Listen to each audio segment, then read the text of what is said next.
పేదల యొక్క ఓట్లయితే కావాలి, మీకు అధికారంలోకి రావడానికి వాళ్ళకి లేనిపోని మాయమాటలని చెప్పి ఇది చేస్తాం అది చేస్తామని ఇబ్బడి మొబ్బడిగా హామీలు ఇచ్చేసి ఒక్క హామీ కూడా సంవత్సరం అవుతున్నా నెరవేర్చకుండా వాళ్ళ ఓట్లు వేయించుకుని వాళ్ళ సీట్లు గెలుచుకుని మీరు అధికారంలో కూర్చోవడానికి ఈ పేదలు మాత్రం కావాలి, పేదల ఓట్లు మాత్రం కావాలి. కానీ వాళ్ళ మనోభావాలు కానీ వాళ్ళ బాధలు కానీ వాళ్ళ అనుమానాలు కానీ తీర్చే బాధ్యత మాత్రం ఈ ప్రభుత్వానికి లేదు.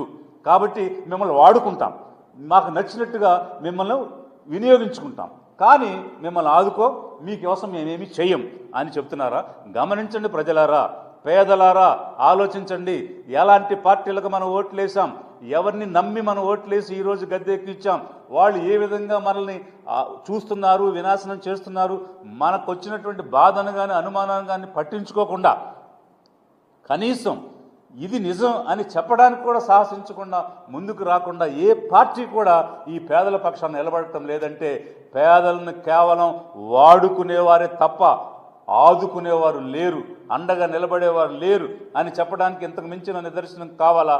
జనాన్ని ఆలోచించమని కూడా నేను ఈ సందర్భంగా కోరుతూ, మేము లిబరేషన్ కాంగ్రెస్ పార్టీగా ఇప్పటికే కేఏ పాల్ గారు అలాగే దాడి నాగేశ్వరరావు గారు 2 పిటిషన్స్ వేయడం జరిగింది.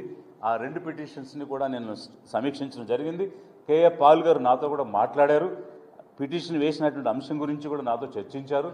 అయితే వాటిల్లో కొన్ని డెఫిషియన్సీస్ ఉన్నాయి. అది పోస్ట్ మార్టం రాకముందు వేసినటువంటి పిటిషన్స్ కాబట్టి ఇంకా కొన్ని అంశాలు దానిలో ప్రస్తావించాల్సినవి మిస్ అయి ఉన్నాయి. అందుకనే liberation Congress party PM report వచ్చిన తర్వాత ఉన్నటువంటి డెవలప్మెంట్స్ అన్నింటినీ కూడా పరిగణలోకి తీసుకుని ఒక పగడ్బందీగా ఎందుకు జరిగింది, ఏమి జరిగి ఉండొచ్చు, కాబట్టి దీనిలో ఏ విధంగా న్యాయం జరగడానికి, నిజం నిగ్గు తేల్చడానికి ఏం చేయాలనేటువంటిది మేము జ్యుడిషియరీని అప్రోచ్ అవుతాము. తప్పకుండా ఈ అంశాన్ని వెలికి తీయటం అనేటువంటిది ఒకవైపు అయితే, సమాజంలో ఉన్నటువంటి పేద వర్గాలలో సంఘాలలో ఉన్నటువంటి పెద్దలందరినీ కూడా కలుపుకొని ఒక జాయింట్ యాక్షన్ కమిటీ లాంటిది ఏర్పాటు చేసుకుని ఒక నిజ నిర్ధారణ ఫ్యాక్ట్ ఫైండింగ్ అనేటువంటిది కూడా చేసి రాబోయేటువంటి రోజుల్లో ఏది వాస్తవం ఏది అవాస్తవం, ఎవరు నిజం ఎవరు అబద్ధం, ఎవరు వాడుకుంటున్నారు ఎవరు దోచుకుంటున్నారు ఎవరు దోపిడీ చేస్తున్నారు అనేటువంటి అంశాలన్నింటినీ కూడా ప్రజల ముందుకు తీసుకొస్తామని చెప్పేసి తెలియజేస్తున్నాను. మాట్లాడొద్దు, ప్రచారం చేయొద్దు అని గట్టిగా వార్నింగ్ ఇస్తున్నారు.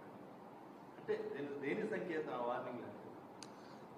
ఇప్పుడు ఒకటి, రెచ్చగొట్టొద్దు, వైలెన్స్ కానీ హేట్ కానీ ఇన్సైట్ చేయొద్దు అని ఒక స్టేట్గా ఆ స్టేట్కి related officers, inspector general of police కానీ ఎనీ అదర్ ఆఫీసర్ మాట్లాడటంలో శాంతిని కోరుకునే విధంలో మాట్లాడటం లేదని అర్థం